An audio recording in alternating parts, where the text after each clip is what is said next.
let's talk practically, right? Let's talk just practically. What can you do? Because once again, everybody doesn't live the life I live. Everybody doesn't have the ability to participate in nature as easily as some of the people in this room do. What does that look like? What can I do right now if I'm a college student, if I'm a 20-something, 30-something, to positively, to have a positive relationship with my environment and to, I guess, push us as a culture, as a society, more towards environmental sustainability in whatever form that is? What are your thoughts?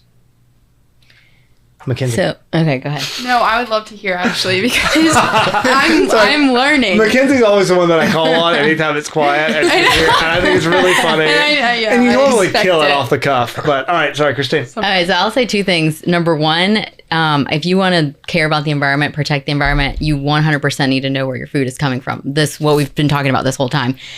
Go to your farmer's market, support your local farmers. Even if you don't live near a farm, there's farmers markets everywhere. So support them in that way. Know where your food's coming from. Ask, even if you don't know. Like I ask all the time at restaurants, where's this fish from? It doesn't, it might feel awkward, but just be more like conscious about knowing where your food is coming from. And then the other thing I'd say is just go outside and again, participate, put your feet in the soil, smell the earth.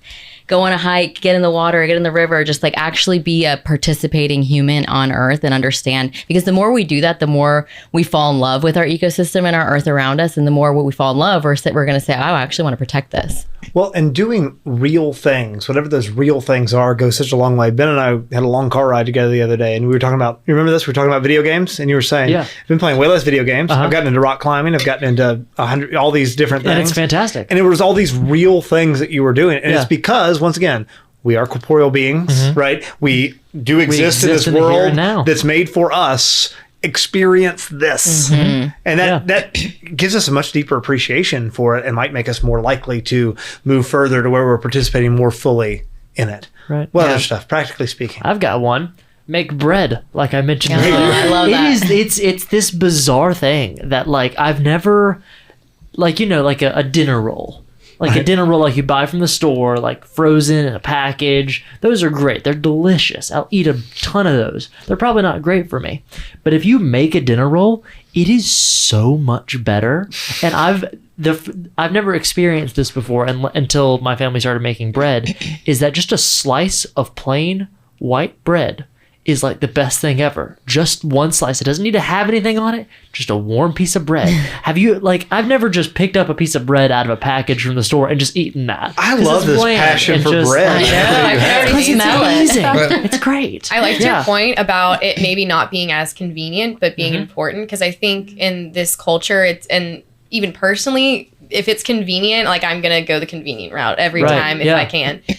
But I think going out of your way, even in small ways when you can, like going out of the way of convenience in order to like help out the environment, whether it's like picking up trash when you're walking through the park and like, there's a plastic bag tumbling, a little tumbleweed, or using reusable bags, using more sustainable products, like with feminine products, things like that can save like a lot of waste from the environment. 100%. Reusable water bottle. Carry those things around. I'm not gonna lie, I did feel a little I felt a little bad about myself when I had my QT large get set down right here, and I literally looked right past it and I saw plastic-free National Park.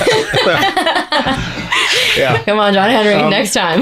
No, but recycling is a big piece of it too, right? I mean, I do think that I'm not going to go off on it like I'm going to fight not to do this, but recycling, I'm a big believer in recycling as well, except for paper, because paper comes from trees, right? I grew up in an area surrounded by tree farms, and what I've seen is paper prices have fluctuated. I've watched those trees that were growing for 12 to 20 years be clear cut and replaced with cotton farms or peanuts or any of these things that become that same sprayed and manicured monoculture that is so abhorrent to the environment and so unnatural for us.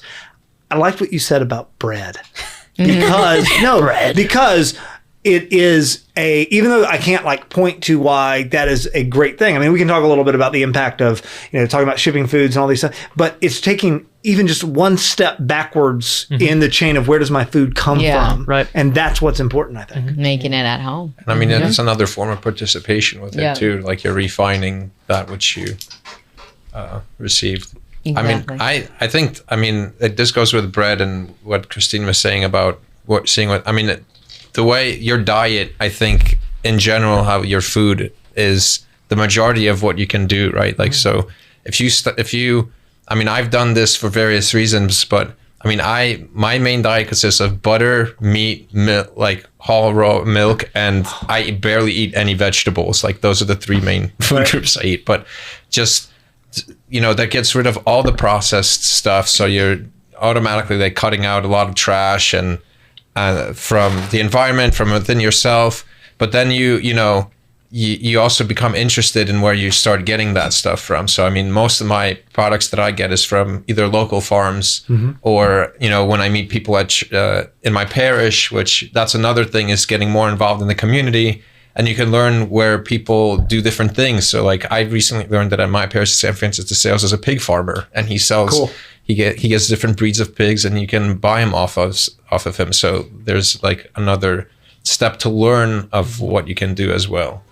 Whoa, hey guys, thanks for making it to the end of this video. It seems like you really enjoyed it, so you should go check out the full episode of Honest to God, where we dive into this topic even more. And if you really enjoyed it, then drop us a like, subscribe, and ring the little bell so that you never miss an Honest to God episode or an episode of anything that we produce.